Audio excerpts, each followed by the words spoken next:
उसका परावर्तन संभव हो सके।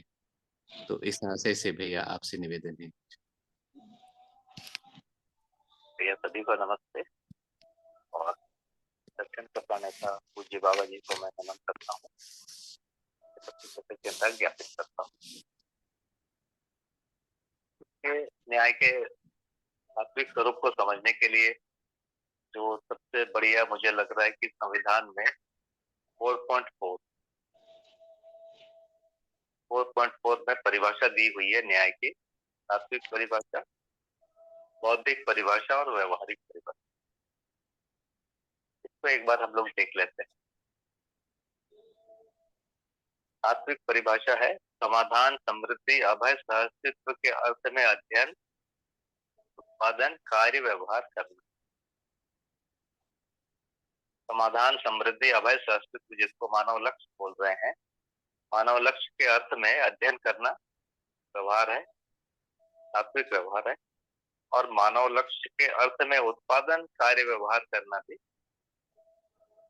तात्विक न्याय है, मानव लक्ष्य के अर्थ।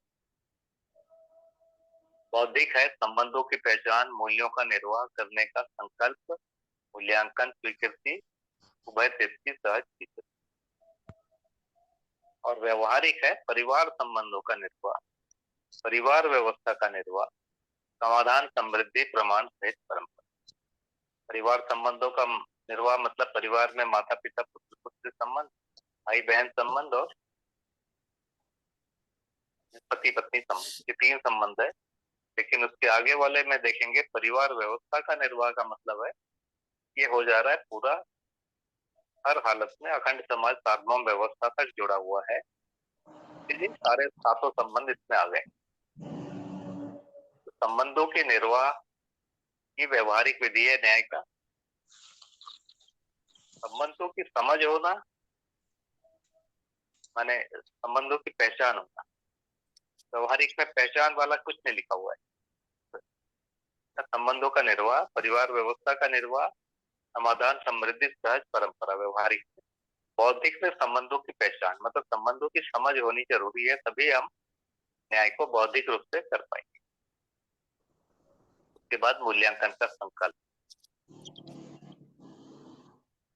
निर्वाह करने का संकल्प, मूल्यांकन, स्वीकृति, उभय। और तात्विक परिभाषा समाधान, समृद्धि, अभय, सहअस्तित्व के अर्थ में अध्ययन और ये न्याय का तात्विक स्वरूप।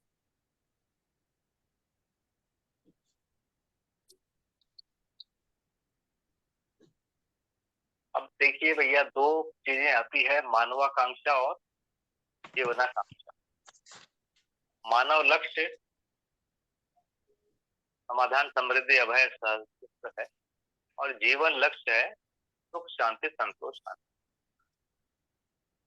अब ये सोचा जाए कि मानव लक्ष्य पहले पूरा होगा कि जीवन लक्ष्य पहले पूरा होगा।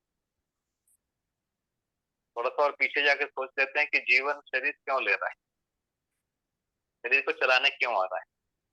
पहले जीवावस्था के शरीर को चला रहा है, जीवावस्था के शरीर को चलाते हुए उसमें मन के अलावा वृत्ति और चित्त विकसित होते हैं, वैसे वो मानव शरीर को चलाने योग्य होता है, इससे पहले नहीं। तो जीवन में तृप्ति नहीं है, इसीलिए उसको शरीर चाहिए। जीवन स्वयं में अपनी जागृति का कोई भी कार्यक्रम नहीं कर सकता बिना शरीर। तो कुछ सीमा तक जीव परंपरा में आगे बढ़ता है और उसके बाद थोड़ा सा और आगे बढ़ने के लिए उसको मानव परंपरा की जरूरत होती है। तो मानव परंपरा में आएगा तभी उसकी जीवन की जागृति होगी या जीवनाकांक्षा पूरी होगी, सुख, शांति, संतोष, आनंद। मानव शरीर में आए बिना या मानव शरीर को चलाए बिना सुख, शांति, संतोष, आनंद नहीं मिलेगा, जीवन तृप्ति नहीं होगी। मानव शरीर को चलाने में भी किसी भी विधि से चला लेगा तो उसको सुख, शांति, संतोष, आनंद नहीं मिलेगा। उसकी एक निश्चित प्रक्रिया, निश्चित विधि है, उस विधि से चलाने पर ही मिलेगा। इस विधि को हम कह रहे हैं मानवीय व्यवस्था, मानवीय व्यवस्था पूर्वक जीना।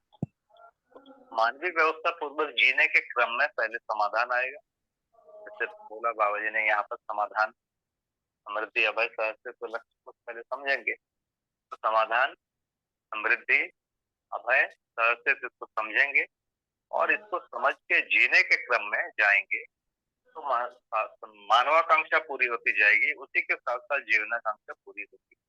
मानवाकांक्षा के बिना जीवनाकांक्षा पूरी होगी ही नहीं। पूरा कार्यक्रम क्या हो जाता है, हमको मानव के रूप में जीने की जरूरत होती है और मानव के रूप में जीने के लिए मानव के जो पांचों आयाम शरीर के साथ मिलकर शरीर और जीवन के संयुक्त रूप में जीने का यदि हम अभ्यास कर पाते हैं तभी न्याय हो पाएगा। अकेले जीवन के रूप में जीने की कोशिश करेंगे वो मानव परंपरा नहीं होगी। अकेले जीवन के रूप में जीने के मानव परंपरा ही नहीं, अकेले शरीर के रूप में तो मानव होता ही नहीं है।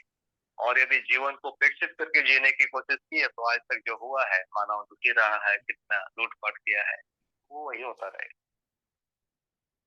तो मानव को जीवन और शरीर के संयुक्त रूप में समझना है। शरीर को बनाए रखना, शरीर की परंपरा को बनाए रखना पहला काम है, नहीं तो नहीं होगा। शरीर और उसकी परंपरा को बनाए रखने के लिए 4 विषय अनिवार्य है, क्योंकि वे 4 विषय शरीर का है। आहार, निद्रा, भय और मैत्री से मानव की परंपरा बनी रहती है, इसी से जीवावस्था की परंपरा बनी रहती है। तो आहार प्राप्त करना या शरीर को बनाए रखना, शरीर की सुरक्षा करना और प्रजनन कार्य में भी लगना, ये दोनों चीजें मिल जाने पर ही, ये सभी चीजें मिल जाने पर ही मानवीयता या मानव का शरीर का भी परंपरा बनेगा, मानव परंपरा बनेगा। तो ये बहुत जरूरी है कि ये 4 विषय पूरा हो, नहीं तो मानव खत्म हो जाएगा, मानव समाज खत्म हो जाएगा। और 4 विषय का पालन करते हुए ही इस तरीके से हम पालन कर लें कि दूसरे मानव के इस प्रक्रिया में हस्तक्षेप ना हो।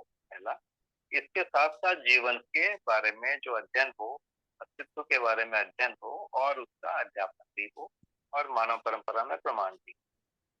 इनके मिले जुले स्वरूप को हम कहेंगे न्याय।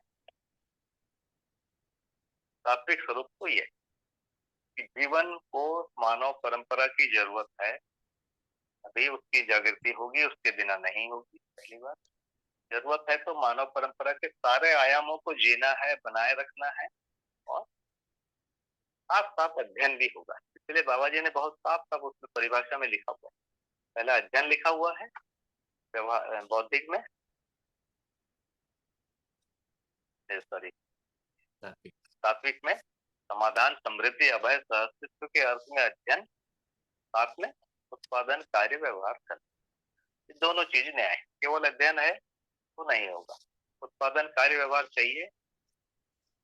जैसे हमने स्वधन देखा, धन तो प्राकृतिक ऐश्वर्य पर श्रम नियोजन है। मानव प्राकृतिक ऐश्वर्य के साथ जो श्रम नियोजन करता है तभी जो उपयोगिता होती है उसका नाम धन है। लेकिन धन को प्राकृतिक नियम में नहीं रखा है, धन को सामाजिक नियम में। तो सामाजिक नियम में क्यों रखा? क्योंकि जैसे ही एक आदमी प्रकृति के साथ मान लीजिए जंगल से लकड़ी लाता है तो दूसरा आदमी बोलता है ये मेरा है, क्योंकि जंगल तो सबका है। तो यहाँ पर दोनों के बीच में व्यवहारिक एक व्यवधान हो गया। कोई फल गिरा तो ये फल मेरा भी है, ये बोलेगा मेरा है। अंततः उनको तय करना पड़ता है कि भैया ये पेड़ तुम्हारा और ये पेड़ मेरा, चलो आराम से रहो। इस पेड़ के तुम तोड़ के लाते हो तुम्हारा, मैं तोड़ के लाता हूँ मेरा। तो इस प्रकार से मानव को उत्पादन बनने के लिए सबसे पहले जरूरत है कि उसको उत्पादन करने के लिए कोई जगह का चिन्ह हो कि इसी जगह पर वो उत्पादन करेगा। मैं आपके खेत में उत्पादन करूंगा तो मेरा माना जाएगा क्या?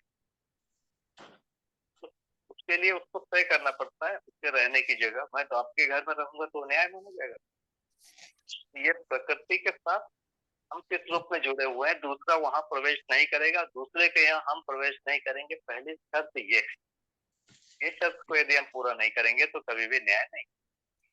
सबसे पहले उसका घर है, उसके पास श्रम करने की या उत्पादन करने की जगह है, ये सारी चीजें तय होता है और ये तय होने के बाद ही वो न्याय कर पाएगा। इसीलिए वो धन को व्यवहारिक विधि माना है और उसको सामाजिक नियम में रखा गया है।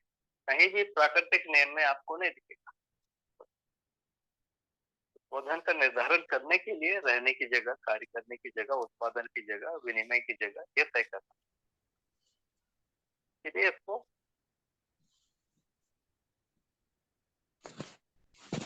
में रखा गया है। वैसे स्वनारी स्वपुरुष ये तो निश्चित रूप से व्यवहार का मुद्दा है, इसलिए इसको सामाजिक नियम में रखना बिल्कुल सही लगता है।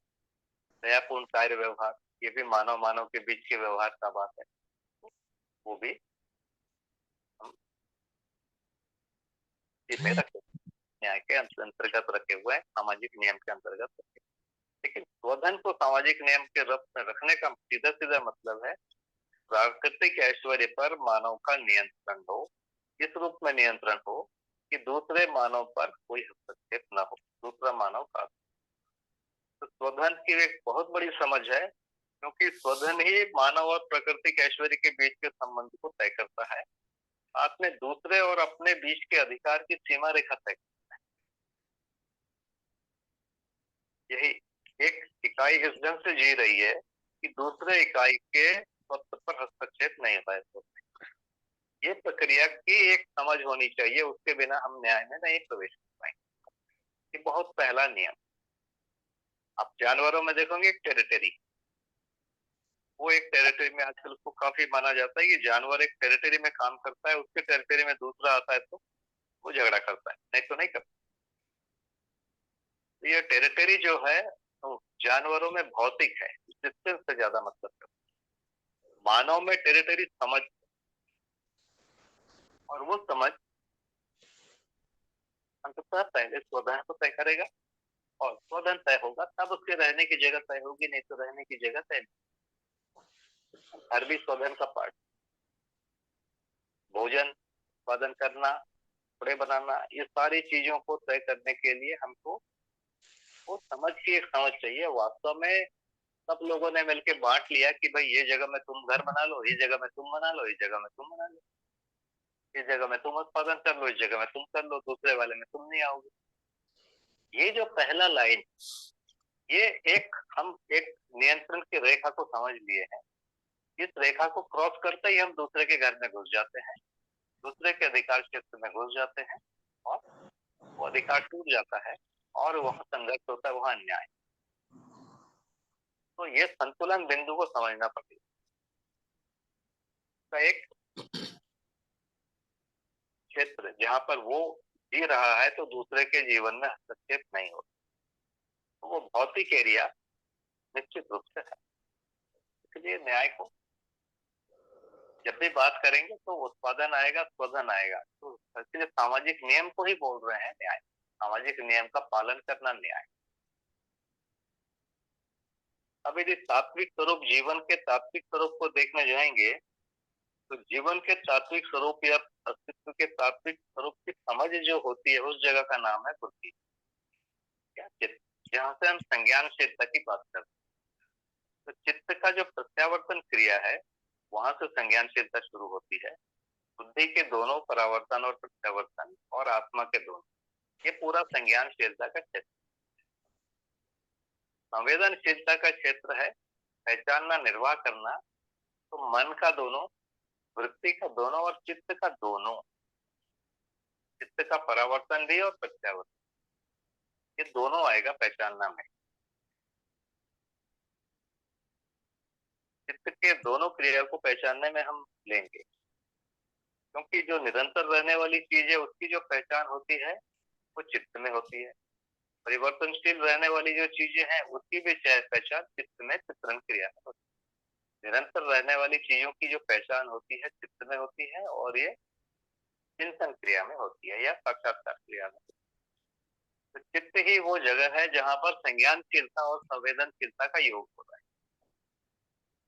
जो बुद्धि के नियम है, बुद्धि में जो नियम, न्याय, धर्म, सत्य, ये सारी चीजों के जो बोध होते हैं, अनुभव होते हैं बुद्धि में या आत्मा में, और वो चित्त में चिंतन पूर्वक चित्रण में आ जाता है।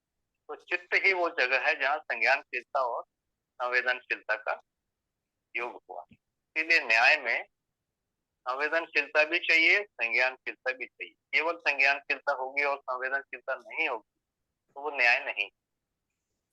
तो मान लीजिए मैंने समझ लिया कि न्याय क्या है, इसी परिभाषा में आप देखेंगे, बौद्धिक परिभाषा में न्याय के बारे में जो लिखा हुआ है, संबंधों की पहचान, मूल्यों का निर्वाह करने का संकल्प, मूल्यांकन, स्वीकृति, उभय तृप्ति, सहज। तो मान लीजिए मैंने स्वीकार कर लिया कि ये 7 संबंध होते हैं, मैं समझ गया। 7 संबंध में एक संबंध भाई बहन संबंध है, ये भी समझ गया। अब इसके बाद अगला जो स्टेप है, किसी व्यक्ति को मैं भाई के रूप में पहचान। तो जब किसी व्यक्ति को भाई के रूप में पहचानने जाता हूँ, तो वो एक मानव है, उसको शरीर और जीवन का संयुक्त रूप है, और उसका एक रूप है, जिस प्रकार का रूप है, विशेष प्रकार का गुण है। इनको मैं जब तक पहचानूंगा नहीं, तब तक न्याय नहीं। तो समझ गया हूँ कि भाई बहन संबंध होते हैं, भाई होते हैं। कौन मेरा भाई है? तो भौतिक रूप से किसी व्यक्ति को पहचानना पड़ेगा कि ये मेरा भाई, ये मेरी बहन। तो ये पहचान चित्त में ही होती है। चित्त में संवेदनशीलता और संज्ञानशीलता का दोनों का पहचान होने का व्यवस्था है, और इसीलिए न्याय को चित्त में मान रहे हैं। चित्त का प्रत्यावर्तन के बिना न्याय कभी भी नहीं होगा। प्रत्यावर्तन उसमें जुड़ा रहेगा, क्योंकि ये ऊपर से जुड़ा। तो जैसे मुझे पता चला कि हाँ आम का पेड़ होता है, तो मैंने मान लिया आम का पेड़ होता है, लेकिन आम का पेड़ कौन सा, तो मुझे जाके उस पेड़ को पहचानना पड़ेगा। इसीलिए सारे सब परिभाषा में देखिए, संबंधों की पहचान, मूल्यों का निर्वाह। पहचान शब्द बहुत महत्वपूर्ण चीज, यहीं पर संज्ञानशीलता और संवेदनशीलता का योग। नहीं तो पहचान के बिना कोई भी चीज नहीं होगी, केवल बौद्धिक प्रक्रिया रहेगी, व्यवहारिक प्रक्रिया नहीं आएगी। तो बौद्धिक प्रक्रिया माने संज्ञानशीलता, वहां से व्यवहारिक प्रक्रिया में जुड़ने के लिए निश्चित रूप से हमको पहचान की जरूरत। पहचान चित्त में होती है, दोनों की, निरंतर रहने वाली चीजों की और परिवर्तनशील रहने वाली चीजों। इसके साथ फिर हम किसी व्यक्ति के साथ आप अपने संबंध को पहचान पाते हैं। वो व्यक्ति बदल गया, दूसरा व्यक्ति आ गया, तो वहां पर दूसरा संबंध होता है। मेरे एक व्यक्ति के साथ भाई का संबंध है, किसी दूसरे व्यक्ति के साथ भी भाई का संबंध हो सकता है, तीसरे के साथ भी हो सकता है, 10वें के साथ भी। लेकिन किसी दूसरे व्यक्ति के साथ मेरे को पिता का संबंध हो सकता है, या गुरु का संबंध हो सकता है, या संतान का संबंध हो सकता है। तो ये जो पहचान है, व्यक्ति की पहचान होगी, उसके साथ संबंध की पहचान, और वो व्यक्ति बिल्कुल विशेष है। जिस व्यक्ति के साथ मेरा पिता का संबंध है, किसी व्यक्ति के साथ उसी पिता का भाई का भी संबंध।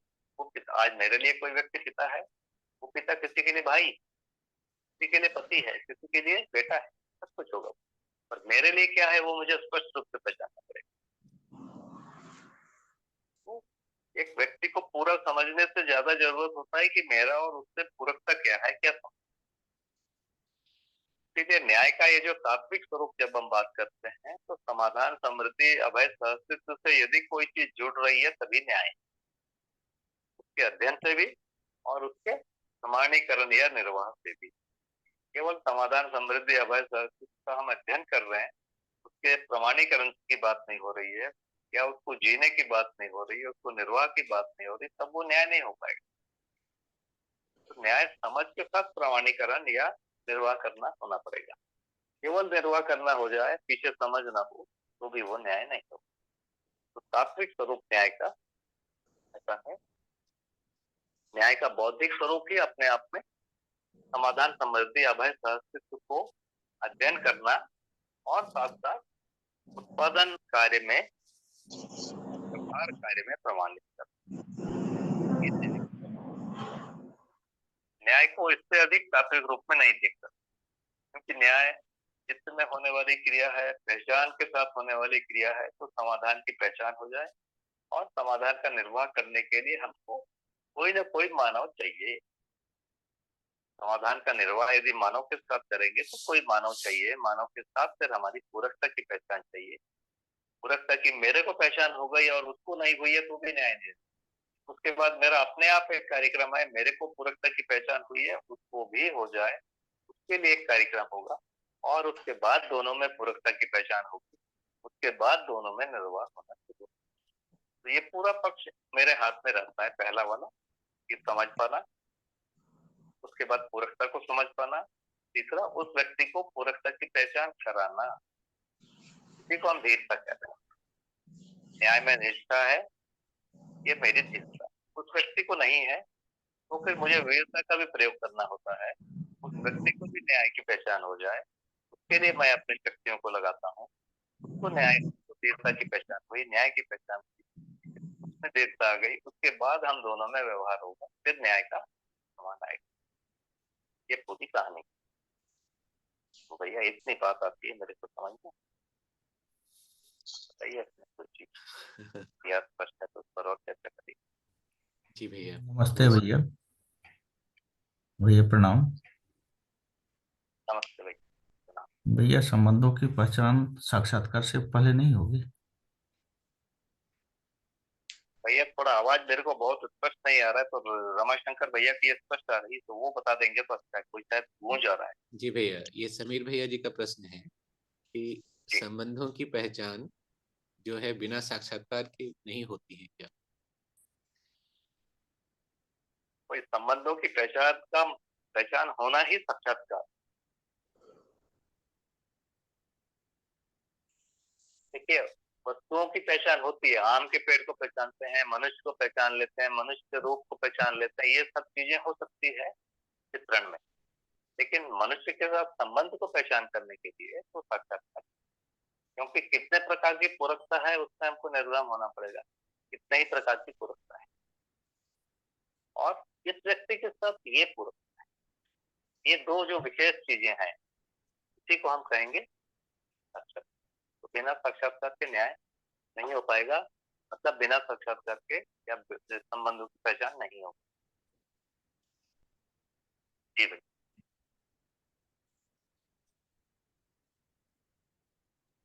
धन्यवाद भैया। भैया एक बड़ी बात आ गई कि बिना साक्षात्कार की इसकी पहचान नहीं हो सकती, या फिर नहीं हुई है ऐसा कहना चाहिए। अब साक्षात्कार हुआ कि नहीं हुआ इसकी पहचान भी नहीं समझ में आती, या फिर ऐसा भी कहें कि साक्षात्कार तक पहुंचने की प्रक्रिया में भी अगर हम देखें तो नियमित पठन मनन जो है ये एक आवश्यकता लगती है। लेकिन यह सब तो हो रहा है, फिर भी हुआ या नहीं हुआ इसकी बात कैसे कर सकते? हाँ भैया, हमको घर में बचपन से बताया जाता है कि ये तुम्हारा भाई है, ये तुम्हारे पिता है, और उनसे ऐसा बात करना है, इनसे ऐसा व्यवहार करना। उसके बाद बताया जाता है कि ये भाई है, इनके साथ ऐसा कर, ये बहन है, इनके साथ ऐसा कर, ये माँ है, इनके साथ ऐसा कर। धीरे धीरे हमको इन चीजों को सिखाया जा रहा है, माने पूरकता को बताया जा रहा है, इनके साथ यही वाली पूरकता है। धीरे धीरे हम उस पूरकता को पहचानने लगते, पूरकता को पहचान लिए माने संबंध को पहचान। एक बात और आगे आएगी, आखिर कितने प्रकार की पूरकता धरती में संभव है मानव मानव के बीच में, उसी का नाम 7 संबंध है। ये एक मानव दूसरे मानव से 7 प्रकार से ही पूरक। एक साथ माता पिता पुत्र पुत्री वाला एक प्रकार की पूरक, इसमें भी 2 पक्ष हैं। पुत्र की जगह में हूँ तो अलग प्रकार का पूरकता हुआ, मैं यदि पिता की जगह पे हूँ तो अलग प्रकार की पूरकता है, दोनों होगा। तो मैं किसी व्यक्ति से 2 प्रकार से जुड़ा हूँ, वैसे ही मित्र में, वैसे ही भाई में, वैसे ही गुरु शिष्य में। गुरु शिष्य में 2 हो जाएगा, मैं किसी का शिष्य हो सकता हूँ, मैं किसी का गुरु हो सकता हूँ। पति पत्नी में एक ही प्रकार आएगा। तो इस प्रकार से हम एक कितने प्रकार से जोड़ सकते हैं, ये संभावना है। इसके बाद हम दोनों में तय होगा कि हम दोनों क्या है, हम दोनों ने किसको पूरकता माना। जैसे मान लीजिए मैं आपका मित्र हो सकता हूँ, मैं आपका साथी सहयोगी भी हो सकता हूँ, बिल्कुल हो। या किसी और जगह पर आने के बाद हम और विधि से जुड़ सकते हैं। तो अब हम दोनों को चुनना है कि हम दोनों क्या बनेंगे, साथी सहयोगी के रूप में एक दूसरे को पहचाने, या व्यक्ति के रूप में पहचाने, या गुरु शिष्य भी हो सकते हैं। मान लीजिए आप मेरे गुरु हैं, ये भी हो सकता है, मैं आपका गुरु हूँ, ये भी हो सकता है, यदि हम उस जगह तक पहुंचे हुए हैं। तो कोई जैसे बाबा जी मान लीजिए जागृत व्यक्ति, तो ऐसा कोई जरूरी नहीं है कि हर व्यक्ति उनको गुरु के रूप में सिखा, कोई उनको भाई के रूप में सिखा सकता, कोई उनको पति के रूप में सिखा सकता, कोई उनको पिता के रूप में सिखा सकता। एक व्यक्ति जागृत होने का मतलब ऐसा नहीं कि पूरी दुनिया का वो गुरु, तो किसी एक संबंध की बात, लोगों ने वो संबंध पहचान लिया, पहचानने के बाद निर्वाह होता है। नहीं पहचान में ही गलती होती है। मैं जैसे आपको मान लीजिए गुरु मान लीजिए और आप मेरे को शिष्य नहीं मानते, तो बड़ी तकलीफ होगी, निर्वाह नहीं हो। तो साक्षात्कार के लिए जो पहला चरण है कि पूरकता कितने प्रकार की होती है अस्तित्व में, इसको पहले समझना पहला। और हम दोनों के बीच में या कोई दो पर्टिकुलर के बीच में क्या पूरकता है उसको पहचान, और उस जो परंपरा की जो अस्तित्व सहज जो पूरकता है उससे भिन्न नहीं होना, उसी में आना चाहिए।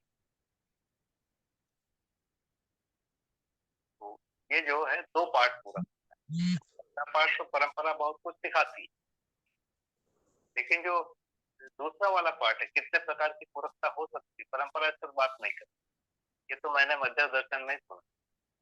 और पहले प्रकार में जो परंपरा बोलती है कि इसके साथ ये पूरकता है, ये कहीं लिखा नहीं है, इसलिए इसमें हर व्यक्ति के अलग अलग मत हैं और ये बड़ा अनिश्चित। ऐसा निर्वाह करने चाहिए, तुमको ऐसा करना चाहिए, क्यों करना चाहिए उसको उत्तर वो नहीं देते। इसलिए जो लोग मान लेते हैं उनका कुछ चल जाता है, जो लोग को मानने में शंका है वो लोग चला ही नहीं पाते। तो इसीलिए हम अलग अपेक्षा रख रहे हैं। मतलब बच्चा माता पिता से अलग अपेक्षा रख सकता है। क्या रख रहा है? वो जो बोले माता पिता उसको पूरा करे। बच्चे के अंदर कुछ दिनों में अपेक्षा आ जाती है, ठीक ठाक चिल्लाता है, वो मनमानी ढंग से जीना चाहता है, माता पिता उसका समर्थन करे, उसके अंदर ये अपेक्षा हो जाती है। बल्कि जैसे लिखा है पुत्र का जो जीवन है नैतिकता के प्रति निष्ठा, तो पुत्र को नैतिकता के प्रति यदि वो निष्ठा रखता है तभी संबंध का निर्वाह होगा, नहीं तो नहीं। पुत्र सोचता है कि माता पिता मेरे मन के अनुसार चलेंगे, ऐसा नहीं है। अस्तित्व सहज एक व्यवस्था है, उस व्यवस्था में माता पिता को भी आना पड़ेगा, को भी स्त्री को भी आना पड़ेगा, तब पूरकता होगी, नहीं तो इसी का नाम है अपेक्षाओं को निश्चित करना, या इसी का नाम है संबंधों को पहचानना, इसी का नाम है पूरकता को पहचानना। तब तक मैं अपनी स्थिति को छोड़ के दूसरे को पहचानने नहीं जाता, अपनी स्थिति को पहले तय कर लेना पड़ेगा। मैं ये इस स्थिति में रहूंगा और आपके साथ ये निर्वाह करूंगा, और वो निर्वाह अस्तित्व सहज है कि नहीं है। जैसे मान लीजिए मैं आपको रोज अब शब्द बोलूंगा किसी, और मैं चाहता हूँ कि ये संबंध बना रहे, अस्तित्व में ये विधान नहीं। आप क्या करेंगे? एक व्यक्ति छूट जाएगा, कुछ देर में दूसरा छूट जाएगा, फिर दूसरा छूट जाएगा, अंत में मुझे अपने आप को सुधारना पड़ेगा। दयापूर्ण कार्य व्यवहार के मॉडल में मैं अपने आप को सेट करूंगा, सेट करने के बाद व्यवहार करना शुरू करूंगा, ये अस्तित्व में है तो हो पाएगा।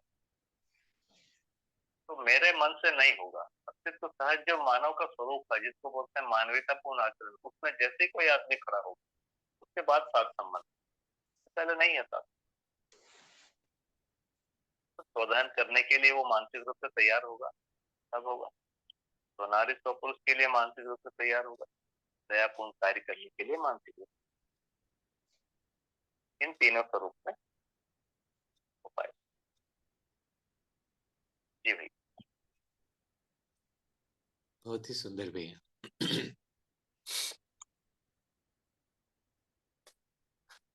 काफी गहरी चर्चा मुझे लगता है कि ये हुई है, इस पर हमारा पूर्ण ध्यान आकर्षण जितना बना रहता है, उतना उतना इस पक्ष में या इस दिशा में हमारा अधिकार जो है विकसित होता रहेगा, ऐसा स्पष्ट हुआ। तो ये भी स्पष्ट हुआ कि संवेदनशीलता जो है वो संज्ञानशीलता के आलोक में ही उसकी जो है परंपरा जो है सुदृढ़ है। अन्यथा अगर संज्ञानशीलता हमारे से छुटी है तो संवेदनशीलता में भले ही हमने कुछ एक आध मतलब एक एक दूसरे के प्रति कुछ कुछ हमने संबंधों की पहचान की भी, वह पहचान पूरी नहीं है और इस प्रकार से उसकी सार्थकता भी हमें देखने में नहीं रहेगी। तो ये एक महत्वपूर्ण बात भैया अभी हम लोगों के स्पष्टता में तो आई है, ऐसा लगता है। मुझे भैया एक बात और जानने का मन हो रहा है कि जो तात्विक, बौद्धिक और व्यावहारिक, ये जो तीन पक्ष बता रहे हैं, इसको जी थोड़ा सा हम और बढ़िया से देखना चाहते हैं कि ये कई जगह रखा है हर बात की परिभाषा में, तात्विक, बौद्धिक और व्यावहारिक। तो इसको कैसे हम अपने लिए हमेशा हम डिजाइन करते रहें कि तात्विकता कैसा है, बौद्धिकता में कैसा है और व्यावहारिकता में कैसा है, इसको थोड़ा स्पष्ट। भैया, तात्विकता का मतलब है कि अस्तित्व और जीवन से जुड़ जाए, अस्तित्व सहज हो जाए, वो तात्विक। यदि अस्तित्व सहज से नहीं जुड़ता है तो हर व्यक्ति अपना मनमानी बनाए, जो परंपरा में झंझट हुआ। अस्तित्व सहज में संबंध होते हैं भाई, होते हैं, है? ये सभी जगह तात्विकता का मतलब अस्तित्व सहज है, अस्तित्व कैसा है और उसके साथ वो चीज संबंध रूप में कैसे आए, इसको तात्विक हो।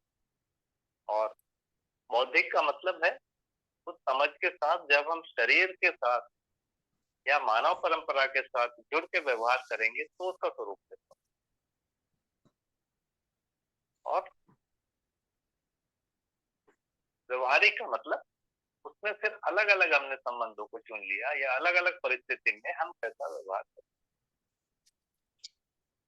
तो बौद्धिक तो जीवन और शरीर का या अस्तित्व सहज व्यवस्था के साथ जीने की विधियों के बारे में चर्चा है, और व्यवहारिक में और ज्यादा उसका विस्तार होता है।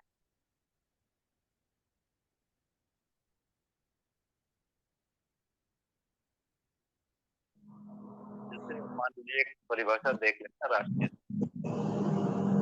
ये राष्ट्र बड़ा भयंकर शब्द है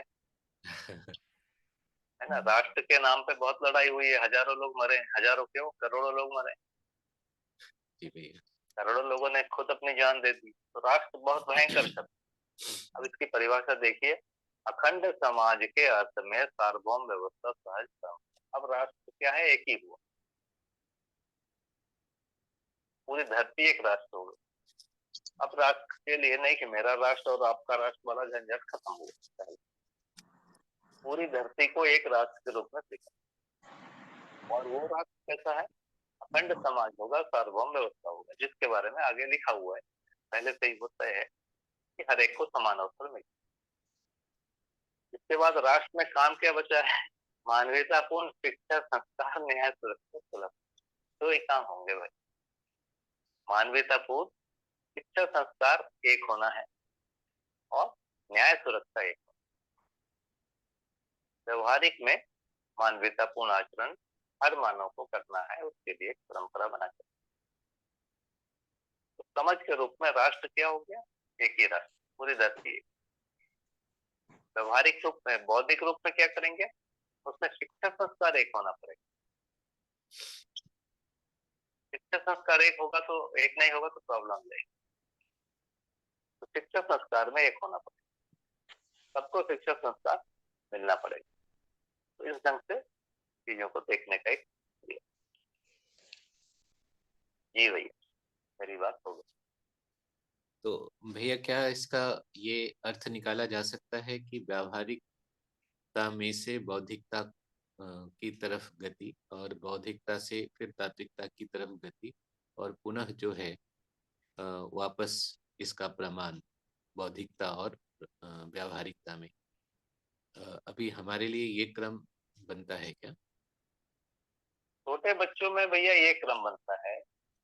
जैसे मान लीजिए 2 साल का कोई बच्चा है या 3 साल का कोई बच्चा है, इनमें व्यवहार प्रधान जिंदगी, उसको बोलते हैं वो करता है, उसमें आज्ञा पालन, अनुसरण, अनुकरण, ये प्रधान विधि। अनुकरण माने ऐसा मैं क्यों कर रहा हूँ, तो वो बौद्धिक तक सोचने लगता है। और उसके बाद जो तात्विक स्वरूप उसके आगे आता है, क्योंकि हम लोग बड़े हो गए हैं, हम लोग निर्वाह करके आए हैं, कुछ सही से निर्वाह किए ही हैं, तभी यहाँ पर खड़े हैं, और कुछ गलती भी हुई। अब जब हम उसको देखने जाएंगे तात्विक स्वरूप को, तो तात्विक स्वरूप को देखने में एक चूक हो जाती है। मैं जैसा जिया रहता हूँ या जीता हूँ, उसको मैं जस्टिफाइड करने के रूप में तार्किक स्वरूप को देखने लगता हूँ। ये प्रॉब्लम। और जैसे ही उसमें नहीं आता है या मैं कहता हूँ ये तो हो ही नहीं, ये फिर गलत, मैं गलत हूँ, यहाँ नहीं आदमी आ पाता, मुझे सुधरना यहाँ, ये तो हो ही नहीं सकता, ये तो संभव ही नहीं, जैसे समाधान नहीं हो सकता, लोगों ने बोल दिया एक लाइन, मैंने मैं करना नहीं चाहता हूँ इसीलिए समाधान नहीं हो, तो उत्तर नहीं हो सकता ऐसा नहीं, मैं नहीं कर, ये उत्तर, मैं सक्षम नहीं, ये नहीं हो सकता, पूरी दुनिया नहीं कर पाएगी, दुनिया का ठेका लेने की जरूरत नहीं, मेरे से नहीं बनेगा, क्यों? क्योंकि मेरा अभ्यास नहीं, तब तो चलेगा। तो हम लोग जिस आयु में हैं, मतलब मुझे लगता है कि 15-20 साल का, 15 साल का हो गया है, 12 साल का, 15 या 20 18 मान लो, उसके बाद तो उसको पहले तात्विक को समझना पड़ेगा अस्तित्व कैसा है, क्यों? उसके बाद बौद्धिक स्वरूप आएगा, जिसको अपन कहेंगे परिवार मूलक स्वराज्य व्यवस्था, अखंड समाज, सार्वभौम व्यवस्था क्या। इसके बाद आएगा कि वो हम जहां पर हैं उस जगह पर उसको हम कैसे निर्वाह करें या कैसे प्रमाणीकरण करें, ये विधि है। ये विधि है मेरे हिसाब से, छोटे बच्चों का एक अलग विधि है, मतलब व्यवहार को आज्ञा पालन, अनुसरण, अनुकरण पूर्वक करना। अनुकरण वो विधि है जहां पर वो सोचता है ऐसा क्यों करें, जैसे मान लीजिए मैं स्कूल नहीं जाता हूँ, लेकिन यहाँ के सारे बच्चों को बोलता हूँ स्कूल जा रहे हो, तो वो सोचेगा कि ये क्यों नहीं स्कूल जा रहा है, तो उसको समझ में आएगा कि भाई स्कूल तो जो है 18 साल तक के लिए, ये पहले गया है कि नहीं, हाँ ये है। तो अनुकरण में थोड़ा सा सोचना और बड़े चीजों के साथ जोड़ना पड़ता है, आज ये क्यों नहीं किया। अनुसरण में तो सीधा सीधा कॉपी, मैं जो करता हूँ वो कॉपी करता हूँ। तो छोटे बच्चों के लिए थोड़ी अलग विधि है, और जैसे बड़ा हो गया तो ये मान लिया जाता है कि उसके लिए संज्ञानशीलता प्रमुख हो। जी भाई। ये सुंदर भी है भैया। एक बार बाकी सभी से भी पूछ लेता हूँ, कोई प्रश्न हो तो बताएं। सभी से निवेदन है कि कोई प्रश्न हो तो कृपया रखें। भैया पिछले सत्र में जो बात आई थी, तो उसमें आपने रखा था कि जो बच्चों की जो शिक्षा आज चल रही है, तो उसमें बहुत सारा जो करिकुलम है वो इतना ज़्यादा है कि बच्चों को जो मौलिक शिक्षा अगर देने का हो तो वो दिया नहीं जा सकता, मतलब देना बड़ा मुश्किल जाता है। और यह भी स्पष्ट होता है कि जो भी करिकुलम आज डिजाइन है वो पर्याप्त भी नहीं होते हैं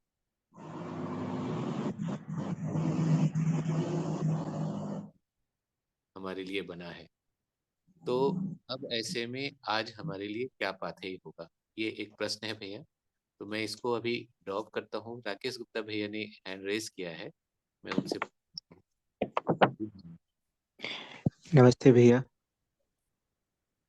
नमस्ते भैया। भैया मेरा जो एक प्रश्न है कि अभी हम जिस संविधान के अंतर्गत रहते हैं ना, उसमें एक प्रकार से चीजों को पहचाना गया है, राष्ट्र का स्वरूप को, मानव के अधिकारों को और व्यवस्था के स्वरूप को, और किस प्रकार से उसमें न्याय को किया जाएगा। और धर्म को भी वो एक प्रकार से देखता है और अनेक समाज को देखता है, सिविल को एक तरीके से देखता है। अब यहाँ पर मतलब हम एक प्रकार की समझ के आधार पर जीने के स्वरूप को हम देख रहे हैं। तो भारत के संविधान है, तो वो हमको किस प्रकार से देखेगा?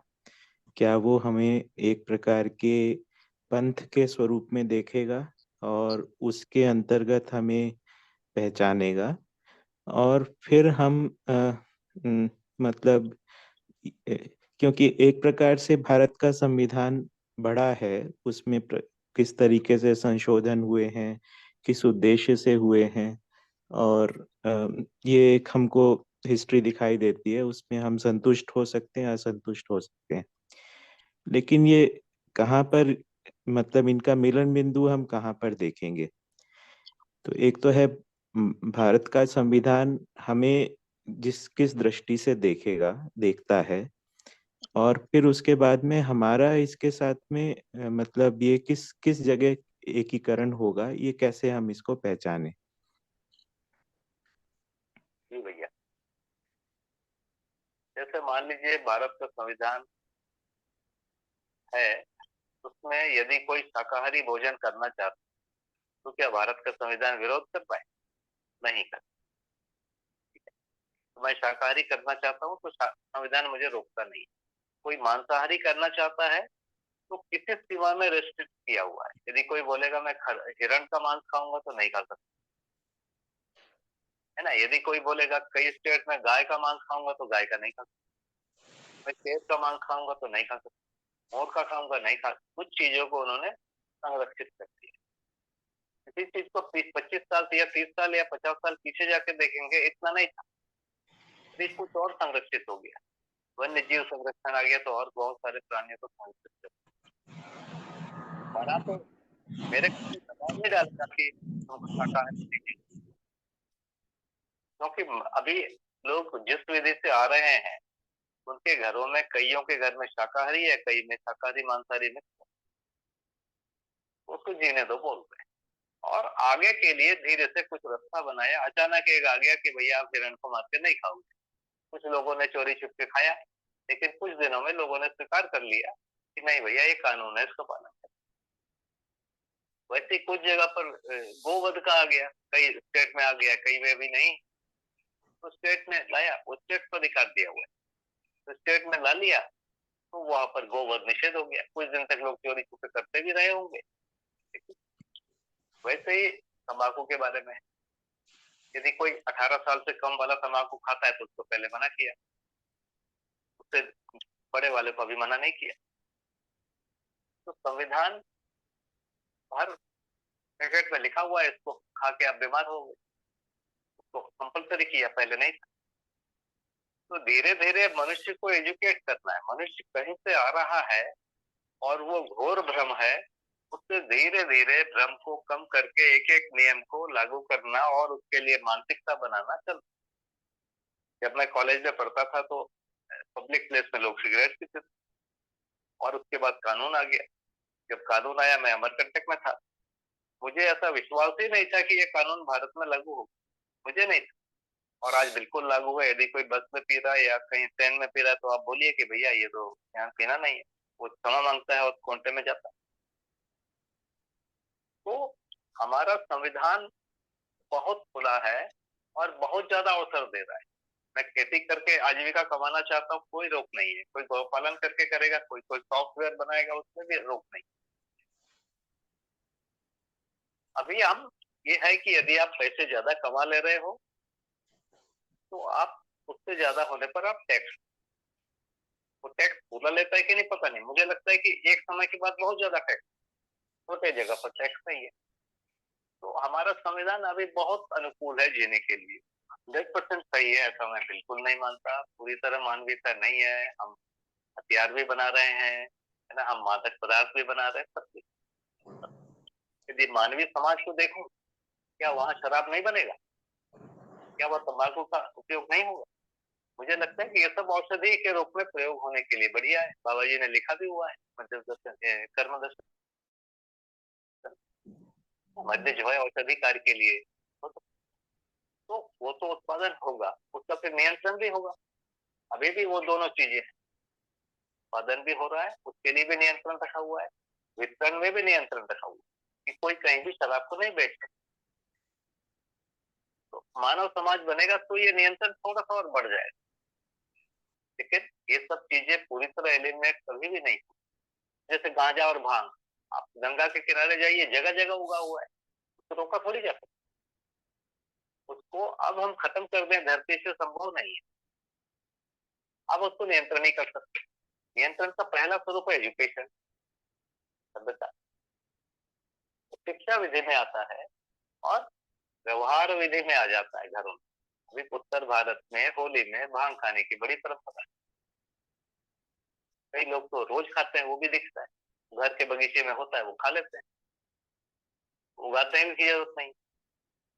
तो हमारा संविधान मेरे को बहुत अनुकूल लगता है। आज हमको रोक किसी भी चीज से नहीं रहा है। लेकिन दूसरे को भी नहीं रोक रहा है जो अभी मान लीजिए कुछ बढ़िया नहीं भी कर रहे, तंबाकू खा रहे या ये खा रहे, पर 18 साल तक रोक दिया। हो सकता है इसको कल 19 कर दे, उसके अगले साल 20 कर दे। अभी बच्चा 18 साल तक तड़प रहा है कि कल मेरे को जाके करना है, बस वो प्रतीक्षा कर रहा है कि कब मैं 18 साल का हूँ। क्यों?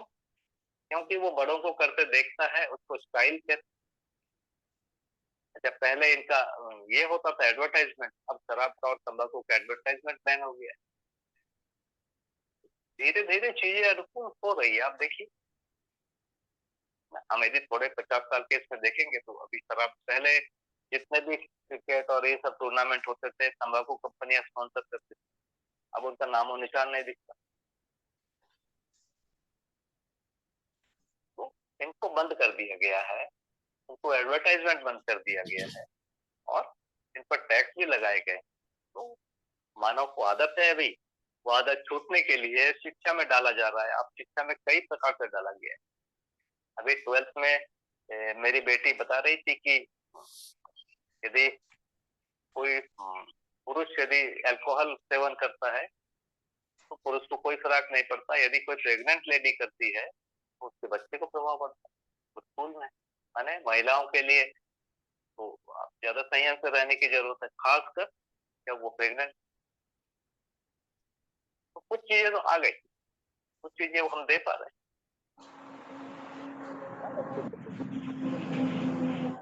में लोग होते जाएंगे और अच्छे से होगा। ये मेरा भैया सोच। जी भैया। जी भैया।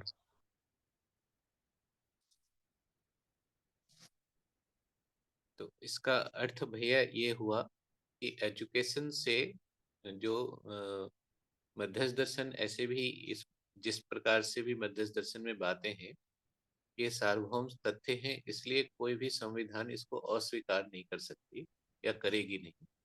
ये सिर्फ एजुकेट होने की आवश्यकता है। जैसे जैसे हम एजुकेट होते जाते हैं या होंगे, वैसे वैसे ये चीजें जो है अपने आप प्रभावी होती जाएंगी। बिल्कुल भैया, एकदम सहमत हूँ। देखिए, 6वीं या 7वीं की पुस्तकों में लिखा हुआ है कि वो एक पति और एक पत्नी हो, एक साथ दो पति या दो पत्नियों की या अधिक पत्नियों की या अधिक पतियों की इजाजत नहीं। कानून में भी है हमारे यहाँ, क्या वो उसमें पढ़ाया जा रहा है पॉलीगैमी और मोनोगैमी का। ठीक है, स्कूल में भी डाला जा रहा है बच्चों में। इसमें कितना 6वीं या 7वीं के आयु लोग बहुत अच्छा सोच रहे हैं भैया। जो है वो यथास्थिति बना रहे, पहला। उससे नीचे किसी भी कंडीशन में न जाए और धीरे धीरे एक एक जो बुराई को हम एलिमिनेट करने के लिए हमने कानून बनाया, उसके कई स्टेप बनाए कि 18 साल तक तंबाकू नहीं खाओ। ये जो 18 साल तक खाएगा नहीं तो उसकी संभावना तो कमी है ना, कि सीखने की आयु तो वही है। अब ये 2 4 5 साल और यदि बढ़ गया तो होगी। तो बिल्कुल सही भैया, मैं पूरी तरह सहमत। जी भैया। भैया बस अब ये एक प्रश्न ये बन रहा है जो पिछले दिनों हम लोगों की चर्चा में से उभर के आया, कि जो पिछले सत्र में आपने रखा ही था कि बच्चों के एजुकेशन में जो भी करिकुलम डिजाइन है वो इतना ज़्यादा है कि उनके वे तो ओवरलोडेड है। और फिर ये जो मूल्य शिक्षा है, यह भी जो है उस प्रकार से आचरण पूर्वक जो प्रभावी होना है, वह भी कैसे हो, ये एक प्रकार का चैलेंज भी है। और इस तरफ बाबा जी ने कहा है कि परंपरा में जो है जागृति नहीं है, अर्थात बच्चे जो आ रहे हैं उनको जो एजुकेशन मिल रहा है या जो उन्हें अर्थव्यवस्था, राज्य व्यवस्था आदि देखने को मिल रहे हैं, इन सभी व्यवस्थाओं में किसी प्रकार वो जागृति तो नहीं। अब ऐसे में आज हम अपने बच्चों को कहाँ भेजें और कैसे भेजें, क्या करें, ये एक प्रकार का प्रश्न चिन्ह भी बन जाता है। तो इस पर भैया आपसे कुछ और ध्यान आकर्षित। भैया बहुत पहले से प्रयास हो रहे हैं कि हम स्कूल खोलें। मैं तो 95 से देख रहा हूँ ना, बिजनौर में हम लोगों ने स्कूल को चुरा। उसके बाद मुझे लगता है कि 2010 से हमने रायपुर में अभिभावक विद्यालय को हम खोल के कोशिश की। 2016 से अशोटी में एक स्कूल खुल गया, 2017 में हम ही लोगों ने एक स्कूल खोला, और अभी परड़ा में भी एक स्कूल चल रहा है, बुल्ढाना में। और बात को हम पूरी चीज नहीं दे रहे, लेकिन हमारे स्कूल में कुछ आचरणों को हमने स्थित किया है, संबोधन को हमने दिया है। संबोधन का प्रयास तो बिजनौर से किया गया, वहाँ कुछ सीमा तक हम लोग सफल हुए। उसके बाद छोटी अभ्युदय संस्थान रायपुर में है, विद्यालय रायपुर में, हाँ तो 100% सफल है, संबोधन वाला काम तो कर लिया। वही चीज हम लोगों ने फिर यहाँ पर किया, हम लोग ने भी उसको सफल कर लिया। हमारे सामने तो बच्चे करते हैं, पीठ पीछे बच्चे नहीं भी करते, कुछ बच्चे पीठ पीछे भी करने लगे। संबोधन वाला वैसे ही तन मन धन के सदुपयोग के लिए हमारे विद्यालय के सामने में सरकार ने एक बोर्ड लगा के गया है, ये तंबाकू मुक्त क्षेत्र है। तो हम बच्चों को बोल दिए, भैया देखो सरकार तो नहीं चाहती है कि यहाँ खाए, और हम दोनों की ओर से प्रतिनिधि हैं, हम आपके माता पिता की ओर से भी प्रतिनिधि हैं, आपके माता पिता भी नहीं चाहते हैं, सरकार भी नहीं चाहती, इसलिए यहाँ ये चीजें नहीं होगी। अभी पता चला कि एक दो बच्चे उसको खाते हैं, पहले से आदत है, छोटे बच्चे है ना, 10-12 साल के, 8 साल के, तो क्या करेंगे? तो चूंकि समाज में आदत है, उनको देखा गया, उनको उनको बुलाया गया, उनके माता पिता को बुलाया गया, कहाँ से आता है, तो ऐसे कुछ ये बनाएगा कि भैया कोई पैसा लेके आएगा ही। ऐसे कुछ धीरे धीरे चीजों से हम एक एक बुराई से बचने की कोशिश कर रहे हैं, और नया जैसे जैसे संख्या बढ़ रही है, हम तो और हम ज्यादा उसको प्रभावी विधि से अप्लाई कर पाए, अकेले तो नहीं हो पाए। इस ढंग से हम लोग आगे चल रहे हैं, और मुझे तो बड़ा ही उत्साहजनक लगता है।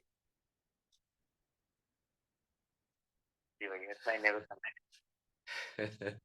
जी भैया, बहुत सुंदर। तो हमें ही कमर कसना है, ऐसा आपकी ओर से ऐसा मुझे लग रहा है कि भैया मुझे लगता है कि मैं थोड़ा ज्यादा आशावादी हो गया, है ना।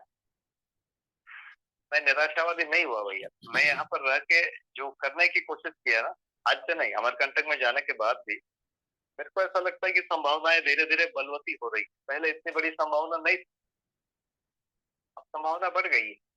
अब हर जगह मैं देखता हूँ कि लोग स्कूल खोलना चाहते हैं। अब हम मेरे साथ चर्चा भी करते हैं, मैं कहता हूँ कि देखो आपकी संख्या कम है ना, आपकी टीम बड़ी करो। हम लोग दिखते हैं 5 लोग नहीं है, हमारे पीछे 500 लोग खड़े हैं, आपको दिख नहीं रहे, उन्हीं की ताकत से हम कर पाते, हम कुछ भी नहीं कर पाते। हमारा 50 लाख रुपया घाटा होता, कोई देने वाले हैं, हमको दे रहे हैं तभी हो पाता। तो ये तो बड़ी टीम मिलके कर रही है, ये तो हम लोग तो सामने के चेहरे हैं, है ना, करने के लिए बहुत बड़ा चीज है। तो बड़ी टीम बनेगी, सब जगह सोच रहे हैं, सब जगह टीम को बढ़ाने के लिए लोग बिल्कुल एक तो क्या बोलते हैं, आतुर कातुर है। तो वो टीम बढ़ेगी, अच्छे लोगों को ढूंढ रहे हैं, जोड़ रहे हैं, और सफलता मिल रही है। जी भाई। जी भैया, 6 तो बज गए हैं। एक बार मैं सभी से पूछ लेता हूँ कि कोई प्रश्न है। जी भैया, मेरा एक जिज्ञासा है भैया। जी भैया, पवित्र भैया। जी भैया, तो भैया ये जीवन क्रिया में जो साक्षात्कार है और संकल्प क्रिया है, उसको मतलब इसमें अंतर क्या है, उसको कैसे मतलब देखें, मतलब मेरे को थोड़ा सा उसमें जी भाई। स्पष्टता चाहिए। संकल्प किसको कह रहे हैं और जी साक्षात्कार का तो अभी बताए भैया, तो संकल्प से कैसे कनेक्ट होता है थोड़ा सा। जी भैया। भैया, साक्षात्कार चित्त का प्रत्यावर्तन क्रिया। चित्त जब बुद्धि को पहचानने जाता है, उस क्रिया का नाम है साक्षात्कार। चित्त बुद्धि को पहचानता है, इसका नाम है साक्षात्कार। चित्त बुद्धि को नहीं पहचानता है वास्तव में, है ना? जैसे ही पहचाना वो साक्षात्कार, लेकिन बुद्धि चित्त को हमेशा पहचानता है। बुद्धि चित्त को अपना मैसेज भेजता है, वो जो भेजता है उसका नाम है परावर्तन, वो है संकल्प। लेकिन चित्त उसको पहचानता ही नहीं, इसीलिए संकल्प हवाई फायर जैसा हो जाता है, कनेक्ट ही नहीं होता है। तो जैसे ही चित्त बुद्धि को पहचानता है, वैसे ही संकल्प एक्टिव हो जाता है। अपने आप एक साथ दोनों क्रिया साथ होती है। अवस्थित होने के कारण जैसे ही चित्त ने बुद्धि को पहचाना, जितना भाग पहचाना, एक साक्षात्कार हुआ, उसी समय एक संकल्प, तो दोनों में कनेक्शन हो गया। तो हमेशा चित्त का प्रत्यावर्तन क्रिया बुद्धि के परावर्तन क्रिया से जुड़ेगा, और जैसे वो जुड़ेगा वैसे ही बुद्धि का प्रभाव चित्त में आया। यदि जुड़ेगा नहीं तो कैसे प्रभाव आएगा? तो चित्त का संकल्प हुआ, चित्त का प्रत्यावर्तन हुआ, उसी समय बुद्धि का परावर्तन होता है और वो जुड़ जाते हैं। इसी को बाबा जी ने मानव व्यवहार दर्शन में लिखा है, अर्ध विकसित। पेज 140 में आप देखेंगे, उसका अध्याय में 141 है, अर्ध विकसित लिखा हुआ। उसमें मन, वृत्ति, चित्त और बुद्धि संतृप्त होती है। तो बुद्धि में तो संकल्प संतृप्त होता है और बुद्धि का प्रत्यावर्तन नहीं होता है। उसमें लिखा हुआ है आत्मबोध रहित। जी भाई, आगे उसको देख सकते।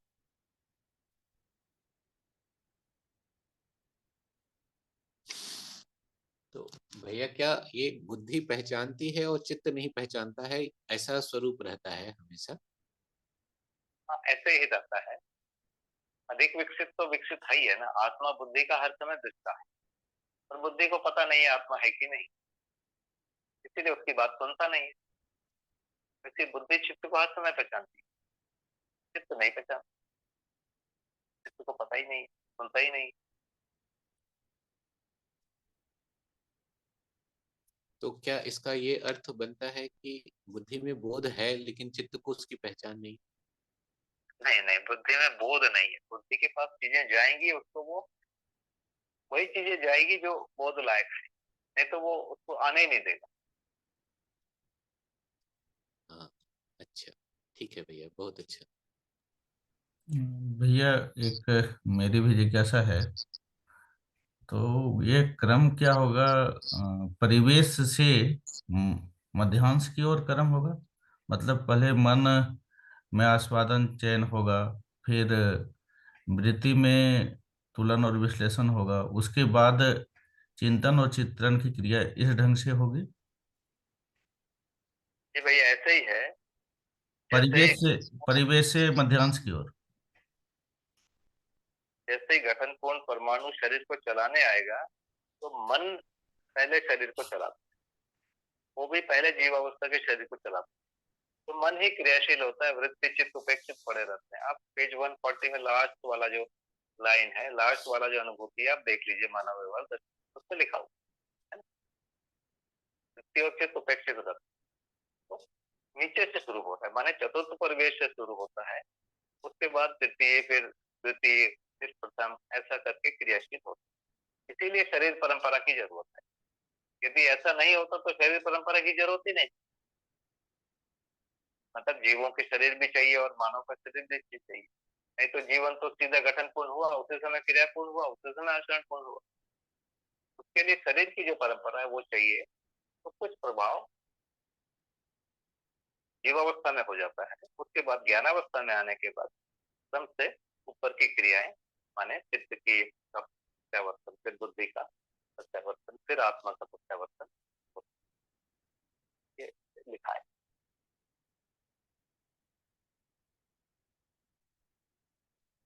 बहुत सुंदर भैया।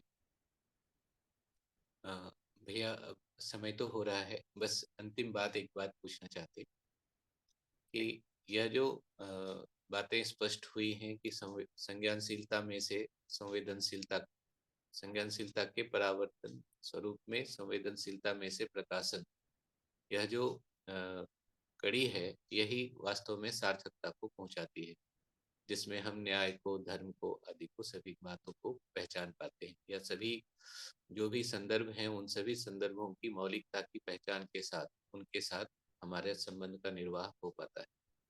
तो इस दिशा में प्रगति के लिए हमारे लिए जो विचार अभ्यास या चिंतन अभ्यास का जो स्वरूप है, उसको हर दिन के अभ्यास में हम कैसे देखें, थोड़ा अगर हम आपसे जान लेंगे तो उसका काम करना आसान पड़ेगा। भैया मैं तो सोचता हूँ कि विचार अभ्यास या चिंतन अभ्यास बहुत पर्याप्त हो, लेकिन उसको यदि व्यवहार अभ्यास नहीं करेंगे तो पात्रता नहीं।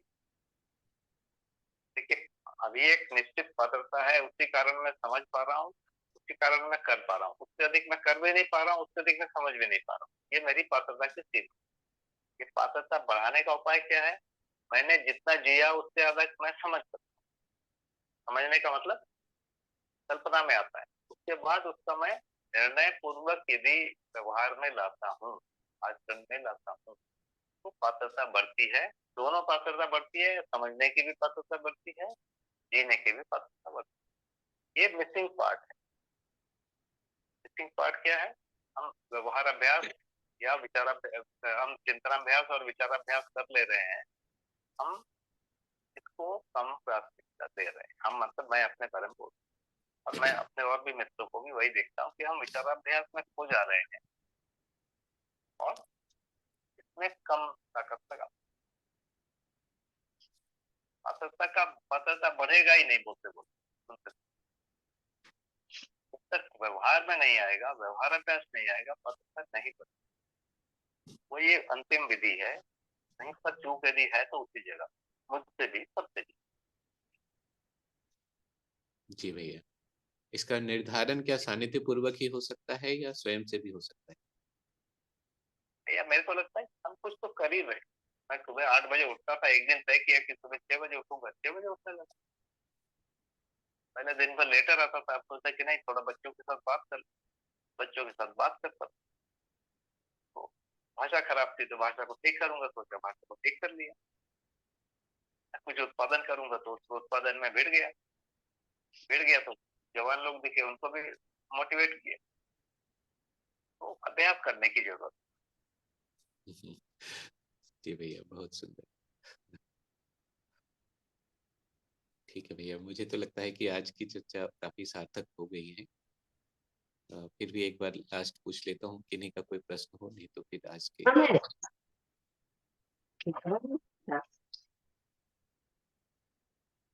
किन्हीं का कोई प्रश्न है?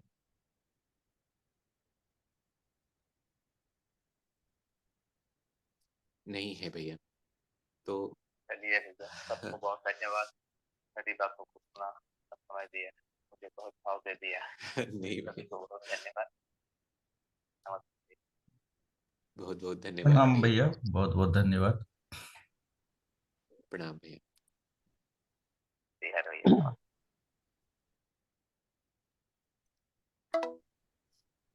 प्रणाम।